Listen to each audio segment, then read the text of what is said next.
एक समय की बात है। प्रतापगढ़ नामक एक सुंदर से नगर में मनोरमा नाम की एक बेहद ही खूबसूरत रानी रहा करती थी। रानी देखने में बेहद ज्यादा खूबसूरत थी, जिसकी खूबसूरती पर हर कोई फिदा हो जाता था। राजा उसे बहुत ही प्यार करता था, हमेशा उसकी हर ख्वाहिशें पूरे करता था। एक दिन मनोरमा कहती है, राजा जी आप मुझे कभी भी घुमाने के लिए नहीं ले जाते, मुझे सुंदर वन में जाना है। कहा जाता है कि वो बेहद ही खूबसूरत है। आप तो गए भी है, लेकिन मुझे तो आज तक नहीं ले गए। मुझे लेकर चलना, मुझे भी सुंदर वन में जाना है। राजा उसकी बात सुनकर उससे वादा करता है और कहता है, मनोरमा जी आप चिंता मत करिए, मैं आपको सुंदर वन में जल्द ही ले चलूंगा। जैसे ही मेरा काम खत्म होता है, जल्द कोशिश करूंगा कि आपको सुंदर वन में ले चलूं और उसकी खूबसूरती का नजारा दिखाऊं। आप चिंता मत करिए। मनोरमा खुश हो जाती है और राजा जी से कहती है, राजा जी आप मेरी हर ख्वाहिश पूरा करते हो। आप जैसा पति पाकर तो मैं धन्य हो गई। आपके लिए तो मैं अपनी पूरी जिंदगी कुर्बान कर सकती हूँ। सुंदरवन बेहद ही खूबसूरत था, जहाँ पर रानी मनोरमा जाना चाहती थी, लेकिन वहीं पर एक खूबसूरत सी राजकुमारी रहा करती थी। राजकुमारी का नाम मेघना था। मेघना देखने में बेहद ही खूबसूरत थी, लेकिन असल में वहाँ कोई राजकुमारी नहीं थी, बल्कि एक खतरनाक चुड़ैल थी जो कई राजाओं को मार चुकी थी। वहाँ अभी भी सुंदरवन में इसलिए थी ताकि वहाँ पर कोई राजा आए और वहाँ फिर उसे फंसा ले। सुंदरवन में वहाँ कई सालों से रह रही थी। जो भी राजा सुंदरवन में घूमने के लिए आता था, वहाँ इस चुड़ैल से नहीं बच पाता था। वहाँ चुड़ैल उसे कैसे भी करके फंसा ही लेती थी। अरे अब मुझे 20 राजाओं की जरूरत थी, उसमें से एक राजा और बचा है। एक राजा अगर मिल जाएगा तो मैं दुनिया की सबसे शक्तिशाली ताकतवर चुड़ैल बन जाऊंगी। फिर इस दुनिया पर राज करने से मुझे कोई भी नहीं रोक सकता। जैसे ही कोई राजा आएगा मैं उसे फंसा लूंगी। कुछ ही दिन बीतते हैं कि एक दिन राजा अपनी रानी मनोरमा को घुमाने के लिए सुंदरवन की तरफ चल देता है। दोनों बेहद ही खुश लग रहे थे, क्योंकि रानी को भी सुंदरवन का नजारा देखना था, इसलिए वहां राजा के पीछे पीछे खुशी खुशी सुंदरवन में जाने लगी। सुंदरवन का नजारा देखकर रानी हैरान हो गई और कहने लगी, अरे वाह, ऐसा खूबसूरत नजारा तो मैंने आज तक कहीं नहीं देखा। इतना सुंदर वन आज तक मैंने अपनी जिंदगी में नहीं देखा। यहाँ हमारे इतने करीब था और हम यहाँ देखने तक नहीं आए। राजा जी आपका बेहद धन्यवाद, जो आपने मुझे इस सुंदर वन के दर्शन कराए। अब तो मेरा यहीं रहने का विचार है। राजा मनोरमा से कहता है, आप यहीं पर आराम से घूमिए, जब तक कि आपका मन चाहे तब तक मैं यहीं रुकूंगा। आप पूरे वन में घूम लीजिए, यहाँ का नज़ारा बेहद ही खूबसूरत है। रानी मनोरमा अपने पति के कहने पर सारे वन में घूमने लगती है। उसको वहाँ वन बेहद ही ज्यादा खूबसूरत लगता है। मनोरमा सारे वन में घूम रही थी। इधर राजा की नजर मेघना पर चली ही जाती है। वहाँ मेघना को देखे ही जा रहा था। राजा की नजर जैसे ही मेघना पर जाती है, मेघना की नजर भी राजा पर पहुँच जाती है। अब उसने सोच लिया था कि अगला शिकार यही राजा बनेगा। वहाँ उसे देखे ही जा रही थी। उसकी आंखों में ऐसा जादू था कि हर कोई उसकी तरफ आकर्षित हो जाता था। राजा कहने लगा, अरे वाह, इतनी खूबसूरत राजकुमारी तो मैंने आज तक नहीं देखी। ये तो बेहद ज्यादा खूबसूरत है, मुझे इससे मिलना चाहिए और बोलना चाहिए। पूछता तो हूँ, आखिर यहाँ है कौन? आज तक मुझे दिखाई तो दी नहीं। इधर रानी मनोरमा पूरे जंगल में घूमकर आ जाती है। उसे वन का नज़ारा बेहद खूबसूरत लगता है, लेकिन उसे डर लगता है, इसलिए वहाँ राजा के पास वापिस आ जाती है। रानी मनोरमा के कहने पर दोनों महल वापिस आ जाते हैं। इधर राजा उसी के ख्यालों में खोया हुआ था जो उसे जंगल में दिखाई दी थी, यानी कि मेघना। मेघना ने राजा पर ऐसा जादू किया कि अब तो राजा को सिर्फ वही दिखाई दी। अरे वो राजकुमारी बेहद खूबसूरत थी। अब चाहे कुछ भी हो जाए, लेकिन मुझे उसे वापस सुंदरवन में देखने जाना ही होगा। चाहे मुझे कितने ही काम क्यों ना छोड़ने पड़े, मैं वहां जाऊंगा। दूसरी सुबह होते ही राजा अपनी महल छोड़कर, सारे काम छोड़कर सुंदरवन की तरफ जाने लगता है। राजा की आंखों में अब सिर्फ वही बस चुकी थी, इसलिए राजा उसी की तरफ आकर्षित हो रहा था।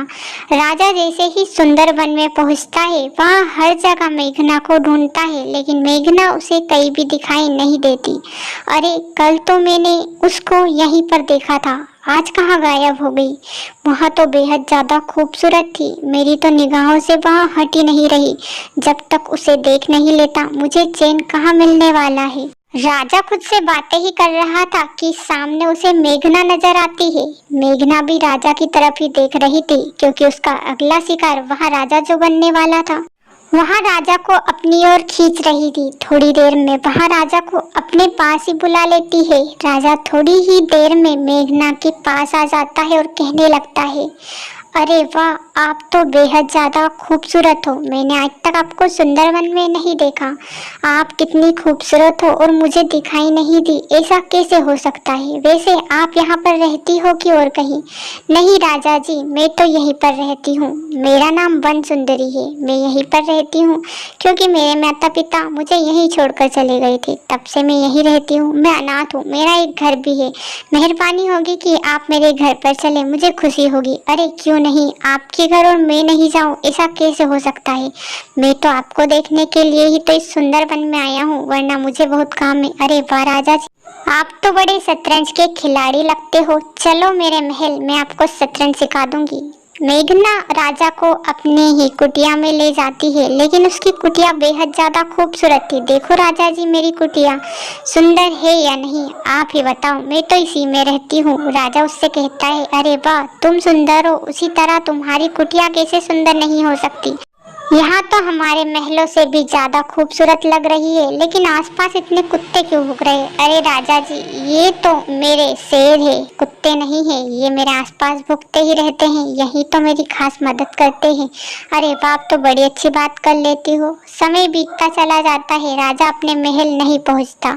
रानी मनोरमा काफी चिंता में थी। वह कहने लगती है, अरे आज राजा जी को इतनी देर कैसे हो गई? वो भी मुझे बिना बताए कहाँ चले गए? ये मुझे कुछ समझ नहीं आ रहा। कहीं किसी मुसीबत में तो नहीं? मैं पता भी करूँ तो कैसे? सारे द्वारपाल तो सोए हुए हैं, अब इन्हें कैसे बताऊं कि इनके राजा ही घर नहीं आए हैं? चलो ठीक है, जो भी है थोड़ा इंतजार कर लेती हूँ, सुबह तक तो आ ही जाएंगे। लेकिन मुझे उनकी बड़ी चिंता सता रही है। रानी मनोरमा को राजा की चिंता सता रही थी, लेकिन वह कर भी कुछ नहीं सकती थी। उसके पास इंतजार के अलावा और कोई दूसरा रास्ता नहीं था। वह राजा का काफी देर इंतजार करती है, राजा नहीं आता। रात से सुबह हो जाती है। फिर राजा सत्यवान सुबह होते ही अपने महल की तरफ आ रहे थे। यहाँ देखकर रानी खुश हो जाती है कि चलो जैसे भी है राजा ठीक तो है। वहाँ राजा के पास दौड़ी दौड़ी जाती है और राजा से कहती है, अरे महाराज, आप रात भर कहाँ पर थे? मुझे आपकी चिंता सता रही थी, कहीं आप किसी मुसीबत में तो नहीं? चलो शुक्र है भगवान का कि आप ठीक ठाक हो, लेकिन अगली बार जाओ तो मुझे बता कर जाना। रानी, आप कैसी बातें कर रही हो? मैं एक राजा हूँ और राजा किसी की आज्ञा नहीं लेता, मेरी मर्जी से काम चलता है। रानी रूपमती यहाँ सुनकर हैरान हो जाती है। राजा उस पर जोर जोर से चिल्लाता और कहता है, अगली बार तो क्या, मैं तुमसे कभी नहीं पूछूंगा मैं कहाँ जा रहा हूँ। अरे राजा जी, आप ऐसी बातें क्यों कर रहे हैं? मैं तो आपके लिए ही बोल रही हूँ, जैसी आपकी इच्छा, आप बताओ तो सही, ना बताओ तो सही, लेकिन आप ऐसे चिल्लाओ मत। यहाँ कहकर रानी अपने कमरे में जाने लगती है। राजा उस पर जोर जोर से चिल्लाता है, लेकिन रानी अपने कान में घी डालकर वहाँ से निकल जाती है। दूसरी रात को फिर से राजा वहीं पर जाता है। राजा फिर से मेघना के पास जाता है। अब तो मेघना ने राजा पर ऐसा कालो जादू कर दिया था कि उसके बिना उनकी एक पल भी नहीं बनती थी। अरे राजा जी, आप फिर आ गए। आपकी मेरे बिना एक पल भी नहीं बनती, यह बात मुझे पता है। तो फिर आप महल ही क्यों नहीं ले चलते? मुझे भी यहाँ नहीं रहना, आपके पास ही रहना है। आप है कि मुझे महल ले भी नहीं जा रहे हैं। राजा उसकी बातें सुनता ही जा रहा था, क्योंकि वहाँ उसके ही ख्यालों में खोया था। राजा को मेघना ने ऐसा अपने बस में कर लिया था कि उसके सिवा राजा को और कोई दूसरा दिखता ही नहीं था। दूसरी सुबह जैसे ही होती है, सच में राजा सत्यवान मेघना को अपने घर ले आता है और रानी मनोरमा से कहता है, मनोरमा रानी यहाँ अब मेरी रानी है, इसका नाम मेघना रानी है। अब से यहाँ इसी महल में रहेगी और मेरे कमरे में। आपकी उस कमरे में कोई जगह नहीं है जिसमें रानी मेघना रहेगी। मेघना भी उस पर चिल्लाती है। मेघना रात के समय खुद से बातें कर रही थी और कह रही थी, अरे वाह, राजा तो मेरे बस में पूरा हो चुका है। अब राजा को मैं नहीं छोड़ूंगी। जैसे ही अमावस्या की रात आती है, इस राजा को खत्म करके इसी महल में सारी दुनिया पर राज करूंगी। अपने असली रूप में आकर वहाँ जोर जोर से हंसने लगती है। वहाँ एक खतरनाक चुड़ैल थी। यहाँ बात का अंदाजा तो राजा और रानी दोनों को नहीं था। राजा को तो उसने बस में कर लिया था, अगली बारी अब रानी को था निकालना। रानी चिंता में थी। वहाँ सोचने लगी कि आखिर राजा के ऊपर ऐसा क्या काला जादू किया गया कि वो मेरी तरफ देखते तक नहीं। ऐसा तो कभी नहीं हुआ कि राजा मुझ पर इतनी जोर से चिल्लाए और किसी दूसरी औरत के चक्कर में उन्होंने मुझे डांटा हो। मुझे तो कुछ न कुछ गड़बड़ जरूर दिख रही है, कुछ तो दाल में काला है। इधर मेघना की हर बात राजा सत्यवान माना करता था। जो भी मेघना कह देती थी, राजा सत्यवान वहाँ हाजिर कर देता था। अरे रानी मेघना, आप चिंता में क्यों दिखाई दे रही हो? ऐसे मुंह लटकाए बैठे हो, क्या बात है? मुझसे बोलो, मैं आपकी सारी चिंता दूर कर देता हूँ एक पल में। रानी मेघना, आप ऐसे मुंह लटकाए मत रहा करो। अरे राजा, आपको क्या ही बताएं, आपकी जो पहली रानी है ना, उन्होंने मेरा जीना हराम कर रखा है। हर बात पर टोकती है। उनको समझा देना या फिर इस महल से निकाल देना, क्योंकि मुझे उनकी शक्ल पसंद नहीं। अरे रानी, आप चिंता मत करिए, अब से वहाँ महल के बाहर कमरे में रहेगी। यहाँ पर उनकी कोई जगह नहीं। अब जो भी है सब आपका ही तो है। राजा सत्यवान रानी मनोरमा के पास जाता है और उन पर चिल्लाकर कहता है, रानी मनोरमा, आपको कितनी बार समझा दिया है कि आप रानी मेघना से मत छेड़ा करो, फिर भी आपकी आदत नहीं सुधर रही। अरे राजा, आप कैसी बातें कर रहे हो? पहली पत्नी मैं हूँ आपकी, ना कि वो औरत जिसके चक्कर में आप मुझसे झगड़ा कर रहे हो। आप ऐसा सोच भी कैसे सकते हो? मैंने कह दिया सो कह दिया। आप इस महल के बाहर रहोगी सो आप इस महल के बाहर ही रहोगी। यहाँ कहकर राजा वहाँ से चला जाता है। रानी मनोरमा बाहर के कमरे में रहने लगती। पूर्णिमा की रात के दिन रानी मेघना अपने कमरे से बाहर आती है और मन ही मन कुछ सोच रही थी। यहाँ देखकर रानी मनोरमा भी उसके पीछे आती है। वह अपने चुड़ैल रूप में आ जाती है और कहती है, आज तो राजा की मौत निश्चित है। राजा को आज मार कर रहूंगी, चाहे कुछ भी हो जाए। अब तो मैं दुनिया की सबसे शक्तिशाली चुड़ैल बन जाऊंगी। यहाँ सारी बातें रानी मनोरमा सुन रही थी। अच्छा, तो ये बात है, तभी तो कहूँ कि राजा इतने बदल क्यों गए हैं। यहाँ चुड़ैल है और इसने ही उनको बस में किया है। लेकिन इसे क्या पता कि मैं भी एक खतरनाक नागिन हूँ, इसे खत्म कर सकती हूँ। मेरे पास कितनी शक्तियाँ हैं। राजा की वजह से ही मैं नागिन रूप छोड़ चुकी हूँ, लेकिन शक्तियाँ तो अभी भी मेरे पास है। इसे तो अभी बताती हूँ, सारी शक्तियाँ से इसे खत्म कर दूंगी। इधर चुड़ैल अकेली ही खड़े खड़े राजा की मौत के बारे में सोच रही थी कि पीछे से रानी मनोरमा आ जाती है। रानी मनोरमा के पास एक चाकू था जो कि बेहद शक्तिशाली था। थोड़ी ही देर में वहाँ वार पे वार उस चुड़ैल पर करती ही जा रही थी। चुड़ैल को थोड़ी देर तो कुछ नहीं होता है, क्योंकि वहाँ 20 राजाओं को मार चुकी थी। लेकिन थोड़ी ही देर बाद चुड़ैल को असर होना शुरू हो जाता है और वहाँ अंदर ही अंदर घुट रही थी, जोर जोर से चिल्ला रही थी, लेकिन आसपास बचाने वाला कोई नहीं था। तूने क्या सोचा चुड़ैल कि तू मेरे राजा को अपने बस में कर लेगी? तुझे क्या पता कि मैं पहले ही यहाँ कर चुकी हूँ। मैं भी एक खतरनाक नागिन थी जिसे राजा से प्यार हुआ था, लेकिन उनकी वजह से मैंने सब कुछ त्याग दिया और आज मैं उनकी रानी बनकर रह रही हूँ। वहाँ राजा के पास जाती है। अब राजा के पास से भी उस चुड़ैल का साया हट जाता है। उसकी सारी काली शक्ति, जो काला जादू किया था, सारा राजा से असर उतर जाता है। अरे मनोरमा रानी, मुझे क्या हुआ था? मुझे तो कुछ समझ नहीं आ रहा था कि मुझे हो क्या रहा था, क्या हुआ था मुझे। अरे राजा जी, चिंता मत करिए, कुछ नहीं हुआ था आपको। एक खतरनाक चुड़ैल थी जिसने आपको बस में कर लिया था। बस वहाँ अपने घर आ गई थी और रानी बनकर रहने लगी। लेकिन आपको तो पता है कि मैं उससे ज़्यादा खतरनाक नागिन हूँ, जिसने आपकी वजह से ही नागिन रूप छोड़ा है। हाँ मनोरमा जी, यहाँ कहकर राजा खुश हो जाता है। एक महल में राजा रूपवान अपनी पत्नी रानी रूपमती के साथ रहता था। रूपमती देखने में बेहद ही सुंदर थी। उसके बराबर सुंदर स्त्री राजा रूपवान ने आज तक नहीं देखी थी।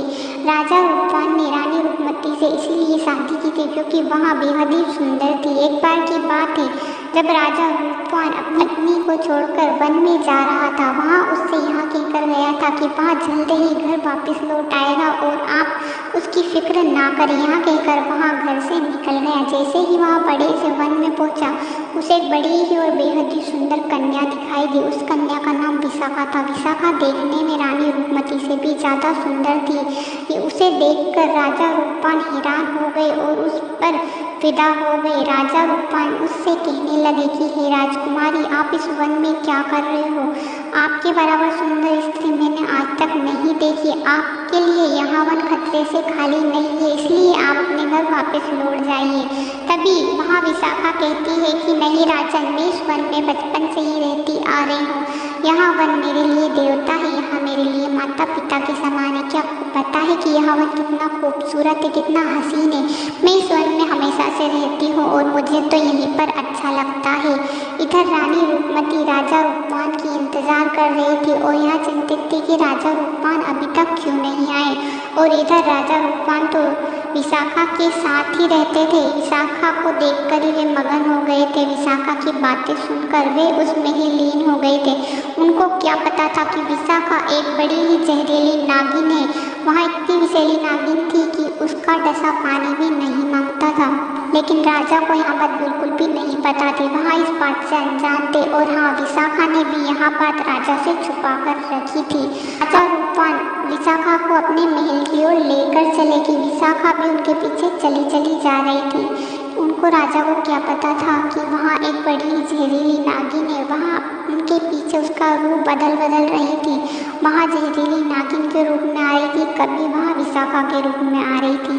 राजा आगे था और विशाखा पीछे चली जा रही थी। ऐसे ही वहाँ महल में पहुँचे, राजा रूपवान ने रानी रूपमती से कहा कि रूपमती देखो, आपसे भी सुंदर कन्या मुझे आज मिली है। इसका नाम है विशाखा। विशाखा बड़ी ही सुंदर है और हाँ, इनकी खातिरदारी में कोई कमी नहीं रहनी चाहिए। ये आज से हमारे कमरे में ही सोएगी और हाँ, ये हमें हमारी दूसरी रानी, इसलिए ये हमारी रानी की तरह ही रहेगी। यह बात सुनकर रानी रूपमती बड़ी ही हैरान थी। राजा रूपवान विशाखा को लेकर अपने कमरे की ओर चल दिए। इधर रानी रूपमती बड़ी ही चिंतित हो गई थी और उन्हें यह बात बड़ी बुरी लग रही थी कि राजा रूपवान उनको छोड़कर उसकी पराई स्त्री को अपने घर ले आए हैं, लेकिन फिर भी वहाँ कुछ भी नहीं बोलती है। अब राजा रूपवान विशाखा के साथ ही मगन रहते थे। जब देखो तब वहाँ विशाखा के साथ ही रहते थे। विशाखा की वहाँ हर कहीं बात मानते थे।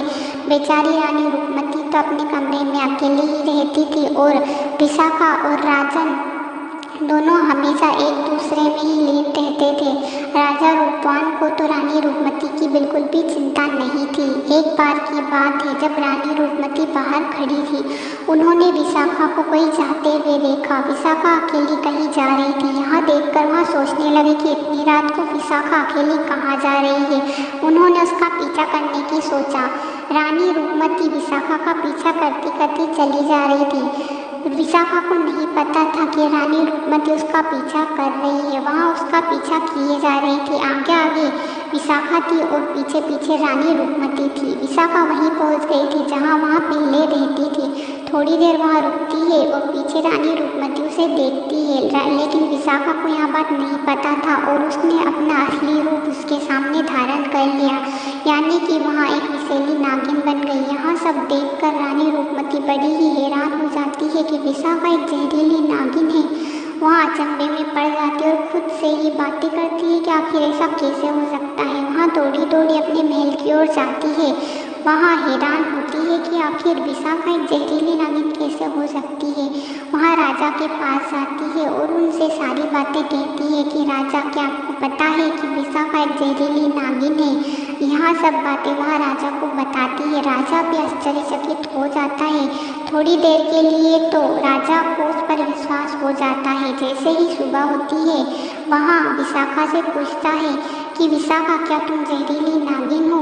लेकिन विशाखा बातों ही बातों में उसे टाल देती है कि राजन, आपसे यहाँ सब किसने कहा? हाँ, मुझे पता है कि रानी रूपमती ने ये सब कहा होगा। क्या आपको पता है कि आप मेरे साथ रहते हो। यह बात रानी रूपमती को बिल्कुल भी अच्छी नहीं लगती, इसलिए वहाँ मेरे प्रति आपके कान भर रही है। क्या आपको मुझ पर विश्वास नहीं? मैं आपसे बड़ा ही प्यार करती हूँ। आपको नहीं पता कि रानी रूपमती मुझ पर जलती है। अब राजा हैरान हो जाता है। वह रात को सोचता है कि आखिर कौन सही हो सकता है और कौन गलत। आखिरकार उसे रानी रूपमती गलत लगती है और वह सोचता है कि शायद रानी रूपमती विशाखा पर जल रही है, इसलिए उसके प्रति वह ऐसी बातें करती है। वह रानी रूपमती के कमरे में जाता है और कहता है कि रानी रूपमती, आप विशाखा के बारे में ऐसी बातें कैसे सोच सकते हो? वह बड़ी ही भली औरत है। वह वन में इसलिए गई थी क्योंकि वन उसके पिता के समान है। मुझे पता है वह मुझसे कभी झूठ नहीं बोल सकती। वह आपसे ज़्यादा सुंदर है, इसलिए आप उससे जलती हो। उनको 2-4 बातें, वह बुरी बातें सुना देता है। रानी रूपमती को बड़ा ही बुरा लगता है। अब एक दिन की बात है जब विशाखा अपने कमरे के बाहर आई थी। उसकी हालत बिल्कुल खराब थी। वह अपने असली रूप में आना चाहती थी लेकिन आ नहीं रही थी।